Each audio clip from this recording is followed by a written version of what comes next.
दोस्तों, एक बार फिर से स्वागत है आपका दृष्टि पीसीएस में। मैं हूं केवल आपके सामने। हरियाणा पीसीएस के लिए करंट अफेयर सीरीज का आज यह दूसरा वीडियो है। राज्य विशेष का जो भी करंट अफेयर है जो कि परीक्षा के लिए बहुत ही महत्वपूर्ण हो सकता है, उसको कवर करने के लिए हमने 2 एपिसोड में पूरे साल भर का करंट अफेयर कवर करने की कोशिश की है। तो आज इस सीरीज का दूसरा और आखिरी वीडियो है। अब अगर आप सोच रहे होंगे कि हरियाणा करंट अफेयर के अलावा बाकी जो यानी कि राष्ट्रीय, अंतरराष्ट्रीय तथा अन्य खंड हैं, उन्हें आप कहां से कवर करेंगे, तो हाल ही में अभी जो उत्तर प्रदेश पीएससी के लिए हमने एक सीरीज निकाली थी, उस सीरीज में सारे वीडियो आपको मिल जाएंगे। साल भर का करंट अफेयर है, वहां से आप पढ़ सकते हैं, देख सकते हैं, सुन सकते हैं और कई बार रिवाइज भी कर सकते हैं। तो तनाव नहीं लेना है, बस आपको रिवीजन पर ध्यान देना है। आप जितना रिवीजन करेंगे, आपके सिलेक्शन के चांसेस उतने ही बढ़ते जाएंगे। तो चलिए आज के वीडियो में हम शुरू करते हैं आज के पहले प्रश्न से।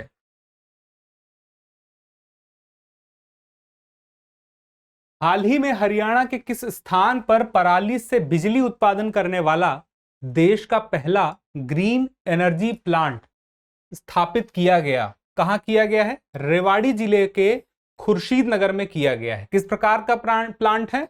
ग्रीन एनर्जी प्लांट है।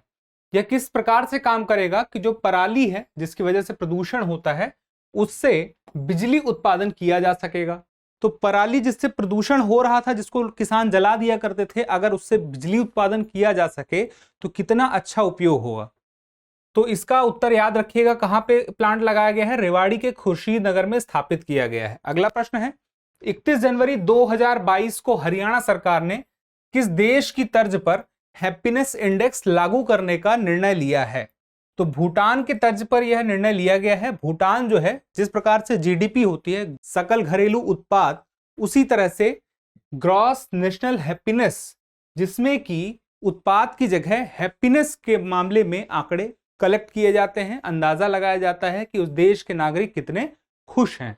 तो इस बात को ध्यान में रखते हुए भूटान की तर्ज पर हरियाणा सरकार ने यह इंडेक्स अपने यहां शुरू करने की कोशिश की है, इसके लिए घोषणा की है और इसका नाम क्या है? ग्रॉस नेशनल हैप्पीनेस यानी कि GNH।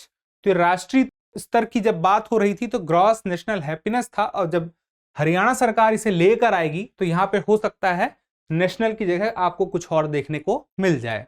अगला प्रश्न है, 24 जनवरी 2022 को हरियाणा के किन 2 बच्चों को प्रधानमंत्री राष्ट्रीय पुरस्कार से सम्मानित किया गया? याद रखिएगा, प्रधानमंत्री राष्ट्रीय जो पुरस्कार हैं वह हर साल गणतंत्र दिवस के अवसर पर घोषित किए जाते हैं, दिए जाते हैं। और इस बार हरियाणा से 2 लोगों को दिया गया है। एक तो तनिष सेठी को दिया गया है जो कि नवाचार के लिए दिया गया है, और दूसरा आकर्ष कौशल को सामाजिक सेवा के लिए। अगर आपसे सवाल पूछ लिया जाए कि जो यह प्रधानमंत्री राष्ट्रीय पुरस्कार है, इसे देने की शुरुआत किस वर्ष से हुई है, तो आपको याद रखना है वर्ष 1996 से इसकी शुरुआत की गई है। साथ ही किन किन श्रेणियों में यह राष्ट्रीय बाल पुरस्कार दिया जाता है? तो एक तो है नवाचार, दूसरा है शैक्षिक उपलब्धि, तीसरा है खेल, कला एवं संस्कृति, समाज सेवा और बहादुरी।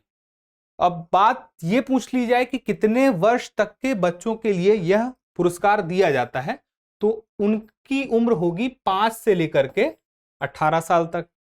अगला प्रश्न है, जनवरी 2022 में किस आयोग के भवन का नाम सुभाष चंद्र बोस के नाम पर रखा गया है? राज्य सूचना आयोग का जो नाम है उसके यानी कि जो भवन का नाम है उसे नेताजी सुभाष चंद्र बोस के नाम पर रखा गया है, क्योंकि अभी हाल ही में 23 जनवरी 2022 को नेताजी सुभाष चंद्र बोस की 125वीं जयंती मनाई गई, और इसी जयंती के मनाने के दौरान हरियाणा के मुख्यमंत्री जी ने घोषणा की जो राज्य सूचना आयोग की बिल्डिंग, नई बिल्डिंग बन रही है, और यह कहां पे बन रही है? याद रखिएगा, पंचकुला में बन रही है। तो पंचकुला में यह जो बिल्डिंग है राज्य सूचना आयोग की, इसका नाम किसके नाम पर होगा? सुभाष चंद्र बोस जी के नाम पर होगा। अगला प्रश्न है, वर्तमान में हरियाणा राज्य महिला आयोग की अध्यक्ष हैं? सीधा प्रश्न और सीधा उत्तर, रेणु भाटिया। अगला प्रश्न है, नीति आयोग स्वास्थ्य सूचकांक 2021 में हरियाणा किस स्थान पर है? अब देखिए प्रश्न क्या है, नीति आयोग स्वास्थ्य सूचकांक 2021, मतलब यह सूचकांक जारी करने वाला संस्थान कौन है? तो यह है नीति आयोग। अब इसमें हरियाणा किस स्थान पर है? तो हरियाणा 11वें स्थान पर है। ठीक, अब बात की जाए कि इसे कितनी कैटेगरी में यह सूचकांक लाया गया है, तो 3 कैटेगरी में यह सूचकांक लाया गया है, जिसमें एक तो बड़े राज्य की कैटेगरी है, फिर छोटे राज्य की कैटेगरी है, फिर केंद्र शासित प्रदेश की कैटेगरी है। अब बात की जाए बड़े राज्य की कैटेगरी में पहले स्थान पर कौन है? तो बड़े राज्य की कैटेगरी में पहले स्थान पर है केरल। अब बात की जाए छोटे राज्य में, तो छोटे राज्य में है मिजोरम सबसे बेहतर स्थिति में है, जबकि जो नागालैंड है वह सबसे नीचे के स्थान पर है। केंद्र शासित प्रदेश में शीर्ष स्थान पर जो है वह है चंडीगढ़। अगला है सुशासन सूचकांक 2021 में हरियाणा किस स्थान पर है? इस प्रश्न का उत्तर जो होगा वह होगा चौथे स्थान पर है। लेकिन किस ग्रुप में? क्योंकि 4 ग्रुप बने हैं, तो 4 ग्रुप में से जो ग्रुप ए है उसमें चौथे स्थान पर है। अब वे 4 ग्रुप कौन कौन से हैं? समूह ए जिसमें कि गुजरात पहले स्थान पर है, समूह बी जिसमें कि मध्य प्रदेश पहले स्थान पर है, फिर है पूर्वोत्तर और पहाड़ी राज्य जिसमें कि हिमाचल प्रदेश पहले स्थान पर है, फिर है केंद्र शासित प्रदेश जिसमें कि दिल्ली पहले स्थान पर है। ये सब पहले स्थान पर किस लिए हैं? सुशासन की दृष्टि से पहले स्थान पर हैं। अब यहां पर एक प्रश्न यह भी पूछा जा सकता है कि सुशासन सूचकांक 2021 कब यह सूचकांक जारी किया गया, या तो इसको भी छोड़िए, प्रश्न यह हो जाए कि सुशासन दिवस कब मनाया जाता है? तो इसका उत्तर होगा 25 दिसंबर। 25 दिसंबर को जो भारत के पूर्व प्रधानमंत्री हैं, कौन है? बहुत सारे प्रधानमंत्री हैं, लेकिन इसका सुशासन दिवस का संबंध किससे है? इसका संबंध है अटल बिहारी वाजपेयी। अटल बिहारी वाजपेयी जयंती है 25 दिसंबर को, और इसी वजह से 25 दिसंबर को सुशासन दिवस मनाने की घोषणा की गई है। अब सुशासन सूचकांक का संबंध भी इसी सुशासन दिवस से है, इसी से जुड़ा हुआ है। अगला प्रश्न है 25 दिसंबर 2021 को भारत सरकार द्वारा जारी सुशासन सूचकांक 2021 में किस क्षेत्र में हरियाणा ने प्रथम स्थान प्राप्त किया है? अब बात यह भी पूछी जा रही है कि वह क्षेत्र कौन सा है, क्योंकि 10 क्षेत्र थे, तो 10 क्षेत्र में से हरियाणा का क्षेत्र कौन सा है? तो हरियाणा ने सिटीजन सेंट्रिक गवर्नेंस में पहला स्थान प्राप्त किया है। ठीक, अगला प्रश्न है सरस्वती नदी पर निरंतर जल प्रवाह हेतु सोम्ब नदी आदि बद्री पर बनने वाले बांध के लिए किन 2 राज्यों में समझौता हुआ है? तो हरियाणा और हिमाचल प्रदेश में समझौता हुआ है, और यह जो सरस्वती नदी पर निरंतर जल प्रवाह हेतु सोम्ब नदी आदि बद्री पर बांध बनेगा उसके लिए हुआ है। अगला प्रश्न है 2 से 19 दिसंबर 2021 तक हरियाणा के किस जिले में ब्रह्म सरोवर तट पर अंतरराष्ट्रीय गीता महोत्सव 2021 का आयोजन किया गया? अब देखिए, इसका सीधा उत्तर तो यह है कि आयोजन किया गया कुरुक्षेत्र में किया गया, और यही कुरुक्षेत्र में जब यह अंतरराष्ट्रीय गीता महोत्सव का आयोजन किया गया तो उस दौरान वहां पर 2 मेले लगे। एक तो था ब्रह्म सरोवर शिल्प का, और दूसरा था सरस मेला। तो ये दोनों मेले कब लगे? अंतरराष्ट्रीय गीता महोत्सव में, जो कि कुरुक्षेत्र में मनाया गया, और कुरुक्षेत्र में ही ये दोनों मेले आयोजित किए गए। अब आपसे अगर पूछ लिया जाए कि अंतरराष्ट्रीय गीता महोत्सव किस वर्ष से कुरुक्षेत्र में मनाया जा रहा है, तो आपको याद रखना है कि वर्ष 2016 से अंतरराष्ट्रीय गीता महोत्सव मनाया जा रहा है। लेकिन गीता जयंती की बात की जाए, या तो इसको गीता महोत्सव के नाम पर कब से मनाया जा रहा है, तो वर्ष 1989 से मनाया जा रहा है। लेकिन अंतरराष्ट्रीय स्तर पर इसको मनाने की शुरुआत वर्ष 2016 से हुई। अगला प्रश्न है कचरे से कंचन के तहत वेस्ट टू एनर्जी प्लांट का शिलान्यास किस जिले में किया गया? और इसका सही उत्तर है गुरुग्राम के बघवाड़ी में किया गया। अब इसमें क्या होगा, जो कि बायोगैस प्रणाली के माध्यम से इसमें एनर्जी बनाई जाएगी, यानी कि कचरे से एनर्जी बनाई जाएगी, और यह कहां पे बनाई जाएगी? गुरुग्राम के बघवाड़ी में। अभी जो ऊर्जा उत्पादन है वह कितना हो रहा है? 10 मेगावाट का ऊर्जा उत्पादन वहां से प्लांट से हो रहा है। अगला प्रश्न है हरियाणा के नए मुख्य सचिव हैं, कौन है? संजीव कौशल हैं। सीधा प्रश्न पूछा जा सकता है कि वर्तमान में हरियाणा के नए सचिव या वर्तमान में हरियाणा के सचिव कौन है, तो आपको उसका जो उत्तर देना है वह देना है संजीव कौशल। अगला प्रश्न है, स्वच्छता सर्वेक्षण 2021 के आधार पर देश में 100 यूएलबी में यूएलबी का मतलब क्या है, शहरी स्थानीय निकायों से कम राज्यों की कैटेगरी में हरियाणा का स्थान है। तो हरियाणा का स्थान इसमें है दूसरा। अब किस प्रकार का राज्य है, जहां पर शहरी स्थानीय निकायों की संख्या 100 से कम है, यानी कि 100 यूएलबी से कम है। अब अगर आपसे यहां पे तो उत्तर हो गया कि हरियाणा का स्थान दूसरा है 100 यूएलबी यानी कि शहरी स्थानीय निकायों से कम राज्यों की श्रेणी में। अब 100 यूएलबी यानी 100 से अधिक शहरी स्थानीय निकाय में कौन सा राज्य है जिसका पहला स्थान है, तो आपको याद रखना है छत्तीसगढ़। और 100 यूएलबी से कम में पहला स्थान किस राज्य का है, तो आपको याद रखना है झारखंड। ठीक, इसी में कुछ बातें और हैं जो आपको पता होना चाहिए, स्वच्छता सर्वेक्षण रिपोर्ट में बताई गई हैं, जैसे कि गुरुग्राम, करनाल और रोहतक को गोल्ड यानी कि अनुपम अवार्ड मिला। पंचकुला, नीलाखेड़ी और फरीदाबाद को सिल्वर यानी कि उज्जवल अवार्ड मिला। उसके साथ ही अंबाला को कांस्य, जिसको कि हिंदी में कहा गया है आरोही अवार्ड कहा गया है। यह भी आपसे पूछा जा सकता है कि स्वच्छता सर्वेक्षण जो है 2021 है, लेकिन इसकी शुरुआत किस वर्ष से हुई है, तो इसकी शुरुआत हुई है वर्ष 2016 से। अगला प्रश्न है, अच्छा अगर आपसे पूछ लिया जाए कि वर्तमान में भारत का सबसे स्वच्छ शहर कौन सा है, तो आपके ऑप्शन 4 हैं, इंदौर, सूरत, अहमदाबाद और उसके अलावा लखनऊ। तो इसका उत्तर क्या होगा, आप कमेंट बॉक्स में जरूर बताइएगा। अगला प्रश्न है, नवंबर 2021 में आयोजित 40वें भारतीय अंतरराष्ट्रीय व्यापार मेले में हरियाणा मंडप का थीम क्या था, तो जो दिल्ली का प्रगति मैदान है वहां पर यह अंतरराष्ट्रीय व्यापार मेला आयोजित किया गया। कब किया गया, नवंबर 2021 में। किस नंबर का अंतरराष्ट्रीय मेला था ये, 40वें नंबर का। यहां पर हरियाणा का मंडप लगा और हर राज्य का अपना एक मंडप लगता है। तो हरियाणा का जो थीम था वह क्या था, आत्मनिर्भर भारत, आत्मनिर्भर हरियाणा। अगला प्रश्न है, हरियाणा के किन खिलाड़ियों को मेजर ध्यानचंद खेल रत्न पुरस्कार 2021 दिया गया है, तो हरियाणा के 4 खिलाड़ियों को दिया गया है।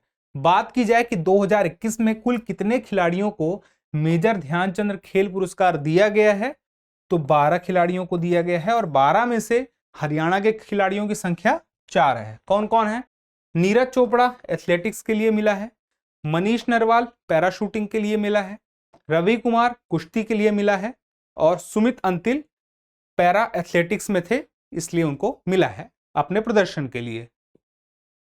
इसमें जुड़ी कुछ और बातें हैं, जो खेल पुरस्कार है उसमें और कुछ खिलाड़ियों को क्या क्या मिला है उसके बारे में जान लेते हैं। जैसे कि हरियाणा के योगेश कथुनिया जो पैरा एथलेटिक्स से जुड़े हुए हैं, सुरेंद्र कुमार जो कि हॉकी के खिलाड़ी हैं, सिंहराज अधाना जो कि पैरा निशानेबाजी करते हैं, सुमित कुमार जो कि हॉकी से संबंधित हैं, दीपक पूनिया जो कि कुश्ती से संबंधित हैं, हरविंदर सिंह पैरा तीरंदाजी से संबंधित हैं, मोनिका मलिक हॉकी से संबंधित हैं, संदीप नरवाल कबड्डी से संबंधित हैं।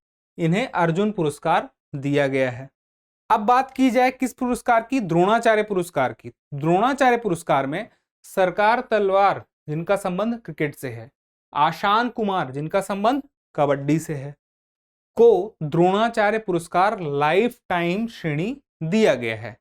और इसके अलावा नियमित श्रेणी की बात की जाए तो प्रीतम सिवाच को जो कि हॉकी से संबंधित हैं, उन्हें द्रोणाचार्य पुरस्कार नियमित श्रेणी पुरस्कार दिया गया है। अब उसके अलावा बात की जाए ध्यानचंद पुरस्कार की, तो ध्यानचंद पुरस्कार सज्जन सिंह को कुश्ती के लिए दिया गया है। ठीक है, और पूरा नाम क्या है, लाइफ टाइम अचीवमेंट ध्यानचंद पुरस्कार। अगला प्रश्न है, वर्ष 2021 में जारी देश के सर्वश्रेष्ठ स्थानों की सूची में हरियाणा के किस थाने ने शीर्ष 3 थानों में स्थान हासिल किया है। तो जो शीर्ष 3 थाने हैं उनमें से तीसरा स्थान हासिल किया है भट्टू कला थाना जो कि फतेहाबाद में है। अब यह भी जानना जरूरी है कि बाकी दो कौन है, पहले और दूसरे में। तो पहले नंबर पे है सदर बाजार पुलिस स्टेशन जो कि दिल्ली का उत्तरी जिले में है। उसके अलावा दूसरा है गंगापुर पुलिस स्टेशन जो कि उड़ीसा के गंजम जिले में स्थित है। तो फर्स्ट सदर बाजार police station, second Gangapur police station और तीसरे स्थान पर है देश में भट्टू कला थाना फतेहाबाद। इन्हें यह सर्वश्रेष्ठ थानों की जो रैंकिंग दी गई है, अब आप अंदाजा लगाइए किस आधार पर दी गई होगी। सीधी सी बात है, पुलिस स्टेशन में क्या होता है, शिकायतें करने जाते हैं लोग, अपील करने जाते हैं, अपनी शिकायत दर्ज कराने जाते हैं। उसके आधार पर पुलिस क्या एक्शन लेती है, किस प्रकार से केस को निपटाती है, कैसे वह केस को सॉल्व करती है, इन सारी बातों की, उनकी व्यवस्था किस प्रकार की है पुलिस में काम करने की, पुलिस अधिकारियों की वहां की परफॉर्मेंस कैसी है, वह सब देख के ही सर्वश्रेष्ठ थानों की सूची तैयार की गई है। अगला प्रश्न है, हाल ही में राष्ट्रीय खेल पुरस्कार 2021 के तहत वितरित कुल 64 पुरस्कारों में हरियाणा को कुल कितने पुरस्कार मिले? तो हरियाणा को 17 पुरस्कार मिले। अब बात की जाए कुछ पुरस्कार की, जैसे कि मेजर ध्यानचंद खेल रत्न पुरस्कार, यह कब शुरू हुआ था? वर्ष 1991-92 में, जो कि किस प्रकार का पुरस्कार है? खेल में दिया जाने वाला भारत की तरफ से सर्वोच्च पुरस्कार है। और मेजर ध्यानचंद खेल रत्न पुरस्कार से संबंधित एक प्रश्न भी मैंने पिछले एपिसोड में आपसे पूछा था कि पहले इसका नाम क्या था और यह नया नाम किस वर्ष से पड़ा। अर्जुन पुरस्कार वर्ष 1961 से दिया जा रहा है। द्रोणाचार्य पुरस्कार वर्ष 1985 से दिया जा रहा है। ध्यानचंद पुरस्कार एक ये अलग है, 2002 से दिया जा रहा है। मौलाना अबुल कलाम आजाद ट्रॉफी वर्ष 1956-57 से दी जा रही है। और राष्ट्रीय खेल प्रोत्साहन पुरस्कार 2009 से दिया जा रहा है। अब ये जितने भी पुरस्कार हैं, इन सारे पुरस्कारों को राष्ट्रीय खेल पुरस्कार के अंतर्गत दिया जाता है। तो जो सर्वोच्च पुरस्कार है वो मैंने बताए, और इस राष्ट्रीय खेल पुरस्कार के अंतर्गत जितने पुरस्कार आते हैं, किस वर्ष से वह शुरू हुए, ये भी आप जान चुके हैं। अगला है, पहला हरियाणा अफ्रीका कॉन्क्लेव कहां आयोजित किया गया? तो यह आयोजित किया गया चंडीगढ़ में। अब बात की जाए कि हरियाणा अफ्रीका कॉन्क्लेव में कौन कौन से देश शामिल हुए, तो 12 देश हैं अफ्रीका के, Malawi, Mozambique, Tanzania, Madagascar, Nigeria, Eritrea, Zimbabwe, Uganda, Senegal, Kenya, Ethiopia और घाना। ये कुल 12 देश हैं जिनसे कि हरियाणा क्या कर रहा है, कॉन्क्लेव आयोजित कर रहा है। जिनके लिए क्यों कर रहा है? जब इन देशों के साथ वह अच्छा संबंध बनाएगा तो हरियाणा में निवेश आने की उम्मीद बढ़ेगी। उस निवेश की उम्मीद के साथ ही जो इस कॉन्क्लेव का शीर्षक था वह क्या कहा गया, ग्लोबल अप्रोच के माध्यम से हरियाणा को बदलना। अगला है, किस राज्य को श्रेष्ठ राज्य कृषि नेतृत्व पुरस्कार 2021 दिया गया? और इसका सही उत्तर है हरियाणा। अब यह पुरस्कार दिया क्यों गया? यह पुरस्कार दिया इसलिए गया क्योंकि हरियाणा जो था नवाचार और नई पद्धतियों के लिए सर्वश्रेष्ठ प्रदर्शन कर रहा था अन्य राज्यों की तुलना में। अगला है, हरियाणा साझी उत्सव हरियाणा के किस जिले में मनाया गया? साझी उत्सव कुरुक्षेत्र में मनाया गया। किसके अंतर्गत? कला एवं सांस्कृतिक कार्य विभाग व कुरुक्षेत्र विश्वविद्यालय द्वारा मनाया गया। अब यह साझी उत्सव में क्या होता है? साझी उत्सव में जो लोक कला है, लोक कला मतलब लोक संगीत, लोकगीत, लोक नृत्य, लोक नाट्य, उनका प्रोग्राम होता है यहाँ पे। अगला प्रश्न है, हाल ही में नॉर्वे के ओस्लो में संपन्न हुई विश्व कुश्ती चैंपियनशिप के महिला वर्ग के 57 किलोग्राम भार वर्ग में किस भारतीय महिला रेसलर ने रजत पदक प्राप्त किया? अंशु मलिक ने रजत पदक जीता। अब देखिए, इस प्रश्न को जरा आसानी से समझने की कोशिश करिए। नॉर्वे के ओस्लो में क्या संपन्न हुआ? विश्व कुश्ती चैंपियनशिप संपन्न हुआ। किसकी बात हो रही है? महिला वर्ग की बात हो रही है। और कैटेगरी क्या है? 57 किलोग्राम भार वर्ग की कैटेगरी में। किसे प्राप्त होता है? अंशु मलिक को। और कौन सा पदक प्राप्त होता है? रजत पदक प्राप्त होता है। अंशु मलिक कौन है? भारतीय है। अब बात की जाए अंशु मलिक की। अंशु मलिक को यह जो पुरस्कार प्राप्त हुआ, यानी कि फाइनल में यह गई तभी यह पुरस्कार प्राप्त हुआ। तो फाइनल में अब तक कितने लोग जा चुके हैं? 3 लोग जा चुके हैं। पहले नंबर पे कौन है? सुशील कुमार हैं, 2010 में जा चुके हैं। बजरंग पूनिया 2018 में फाइनल में जा चुके हैं। उसके अलावा हाल ही में हरियाणा सरकार ने दुनिया की 10 सबसे बड़ी चोटियों में से किसी भी एक पर चढ़ने पर राज्य के स्कूली विद्यार्थियों को कितनी पुरस्कार राशि देने का निर्णय लिया है? तो 5 लाख रुपए की पुरस्कार राशि देने का निर्णय लिया गया है। किसके द्वारा? हरियाणा सरकार के द्वारा। क्या कार्य करने पर? 10 जो दुनिया की सबसे बड़ी चोटियां यानी कि सबसे ऊंची चोटियां हैं उनमें से किसी भी एक पर चढ़ने पर किसको मिलेगा? राज्य के जो स्कूली विद्यार्थी हैं, जो स्कूल में, राज्य के स्कूलों में पढ़ रहे हैं, उनको यह पुरस्कार मिलेगा। और कितना मिलेगा? 5 लाख रुपए मिलेगा।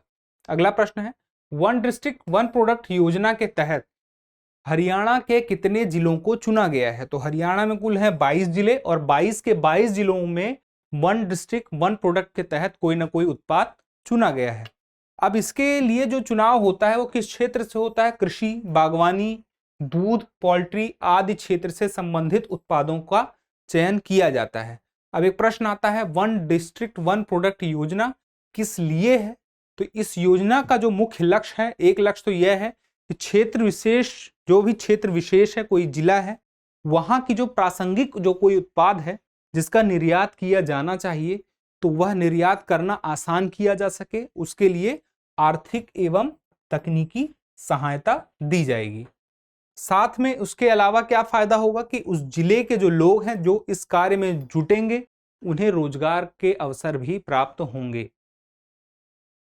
अब आप यहां पर देख सकते हैं कि वो जो 22 जिले हैं, उन 22 जिलों के नाम के साथ वे जो उत्पाद जिन्हें वन डिस्ट्रिक्ट वन प्रोडक्ट के तहत चयनित किया गया है उनके नाम यहाँ पे दिए गए हैं। आप इसका स्क्रीनशॉट भी ले सकते हैं और ये मैप भी है, लेकिन आपको यह नाम जरूर याद रखना है। हो सकता है प्रश्न में पूछ लिया जाए कि इस जिले के लिए कौन सा उत्पाद चुना गया है। जैसे कि अंबाला के लिए प्याज चुना गया है, गुरुग्राम के लिए आंवला चुना गया है, और झज्जर के लिए गुआवा चुना गया है, नूह के लिए टोमेटो चुना गया है। इस तरह से ये सारे नाम हैं, आप चाहें तो इसका स्क्रीनशॉट भी ले सकते हैं। अगला प्रश्न है, सितंबर 2021 को हरियाणा सरकार के कौशल विकास मिशन द्वारा विकसित हुनर ऐप का लक्ष्य है। किस प्रकार का ऐप है? हुनर ऐप। क्या किया जाएगा? यहाँ पे कौशल विकास किया जाएगा। इसके लिए एक मिशन चलाया जा रहा है और हुनर ऐप का नाम हो गया। उद्देश्य क्या है? स्वरोजगार स्थापित करना। अब यहाँ पे किस प्रकार के कोर्स होंगे? विभिन्न तकनीकी कोर्स होंगे, व्यावसायिक कोर्स होंगे, औद्योगिक एवं प्रतियोगी कोर्स का प्रशिक्षण दिया जाएगा। ठीक है। अगला प्रश्न है, हरियाणा मधुमक्खी पालन नीति 2021 के तहत किस वर्ष तक राज्य में शहद के उत्पादन को 10 गुना करने का लक्ष्य रखा गया है? तो यह जो है वर्ष 2030 तक शहद का उत्पादन जो है 10 गुना करने का लक्ष्य रखा गया है। तो 10 गुना शहद का उत्पादन करके क्या किया जाएगा? निर्यात किया जाएगा। साथ में इससे क्या होगा? अगर उत्पादन बढ़ रहा है इसका मतलब यह हो गया कि लोगों को रोजगार भी मिल रहा है, स्वरोजगार में वृद्धि हो रही है। इसके लिए जो सूरजमुखी और सरसों जैसी वैकल्पिक फसल हैं जो कि मधुमक्खी पालन के लिए आवश्यक हैं, उनको बढ़ावा दिया जाएगा। शहद और इसके उप उत्पादों जैसे रॉयल जेली, बी वैक्स और भी जितने भी उत्पाद हैं इनको जो है तैयार किया जाएगा। अगला प्रश्न है, हर परिवार का परिवार पहचान पत्र बनाने के लिए योजना बनाने वाला देश का पहला राज्य कौन सा है? तो हरियाणा है। और यहां पर क्या हो रहा है? परिवार का पहचान पत्र बनाया जाएगा। इस परिवार के पहचान पत्र के बनाने से क्या होगा? जो राज्य की जितनी भी सरकारी योजनाएं हैं उसका लाभ जिसे मिलना चाहिए, जो उसका हकदार है, उसे कम से कम यानी कि सबसे सरल प्रक्रिया के द्वारा वह लाभ दिया जाएगा। अगला प्रश्न है, पैरालंपिक के स्वर्ण, रजत तथा कांस्य पदक विजेताओं को राज्य सरकार द्वारा कितनी धनराशि दी गई? पैरालंपिक में जो स्वर्ण, रजत और कांस्य विजेता थे उन्हें राज्य सरकार द्वारा, तो राज्य सरकार का मतलब क्या हो रहा है यहाँ पे? हरियाणा सरकार द्वारा 6 करोड़ स्वर्ण के लिए, 4 करोड़ रजत के लिए और 2.5 करोड़ कांस्य पदक के लिए निर्धारित किया गया और दिया भी गया। अब देख लेते हैं हरियाणा के पैरालंपिक पदक विजेता कौन कौन हैं। तो एक तरफ तो एथलीट, वे कहां से संबंधित हैं, खेल उन्होंने कौन सा खेला और पदक उन्होंने कौन सा जीता। सुमित अंतिल, इनका संबंध है खेवड़ा गांव सोनीपत से, भाला फेंक में इन्होंने स्वर्ण पदक जीता। मनीष नरवाल कथूरा सोनीपत से संबंधित हैं, इन्होंने निशानेबाजी 50 मीटर में स्वर्ण पदक जीता। योगेश कथुनिया बहादुरगढ़ झज्जर से हैं, जिन्होंने डिस्कस थ्रो में रजत पदक जीता। उसके अलावा सिंहराज अथाना, इन्होंने 2 पदक जीते जो कि वल्लभगढ़ फरीदाबाद से संबंधित हैं, निशानेबाजी 50 मीटर और निशानेबाजी 10 मीटर में। तो 50 मीटर में इन्होंने रजत पदक जीता और 10 मीटर में इन्होंने कांस्य पदक जीता। हरविंदर सिंह अजीत नगर कैथल से संबंधित हैं और इन्होंने तीरंदाजी में कांस्य पदक जीता। अब यहां पर आपने देखा कि सारे जो एथलीट हैं उन्होंने स्थान कौन सा था, खेल कौन सा था और पदक कौन सा था। और यह किस प्रकार का खेल है, पैरालंपिक। पैरालंपिक का जिक्र कई बार हो चुका है। अगर यह पूछ लिया जाए कि पैरालंपिक खेल कब से खेला जा रहा है, तो पैरालंपिक वर्ष 1960 से खेला जा रहा है। अगर बात की जाए कि ओलंपिक खेलों की शुरुआत कब से हुई थी, तो ओलंपिक खेलों की शुरुआत तो वर्ष 1896 में ग्रीस यानी यूनान से हुई थी, लेकिन पैरालंपिक जो है 1960 काफी वर्ष बाद शुरू हुआ। तो दरअसल इसकी शुरुआत की कहानी यह है कि जो दूसरा जो विश्व युद्ध है उसकी समाप्ति के बाद जो सैनिक थे जो कि व्हील चेयर पर आ गए थे और ऐसा लग रहा था कि अब उनका आगे का जीवन जो है बहुत ही दुखदाई होगा और कोई मनोरंजन नाम की चीज रह नहीं जाएगी, तो कुछ खेल आयोजित किए गए जिसमें कि व्हील चेयर पर बैठे हुए सैनिकों को शामिल किया गया। धीरे धीरे इसका दायरा बढ़ता गया और कुछ वर्षों बाद ही वर्ष 1960 में पैरालंपिक खेलों की शुरुआत हो गई और इसमें धीरे धीरे नई नई कैटेगरियां बनने लगी। दिव्यांग खिलाड़ियों को इसमें उनके हिसाब से खेलों का आयोजन किया जाने लगा। अगला प्रश्न है, अब हमने बात की अभी किसकी, पैरालंपिक की।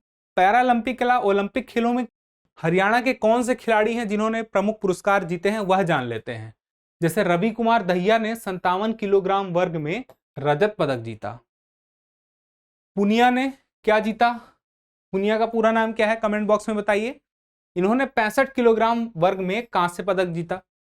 नीरज चोपड़ा की जीत पर उन्हें 6 करोड़ रुपए और क्लास 1 की नौकरी। क्लास 1 की नौकरी का मतलब क्या हुआ कि जो क्लास बटे हैं नौकरी के 1, 2, 3 और 4, तो पहले नंबर की यानी कि सर्वोच्च जो रैंक होती है वह होती है 1 नंबर की, उसकी नौकरी इन्हें लगी।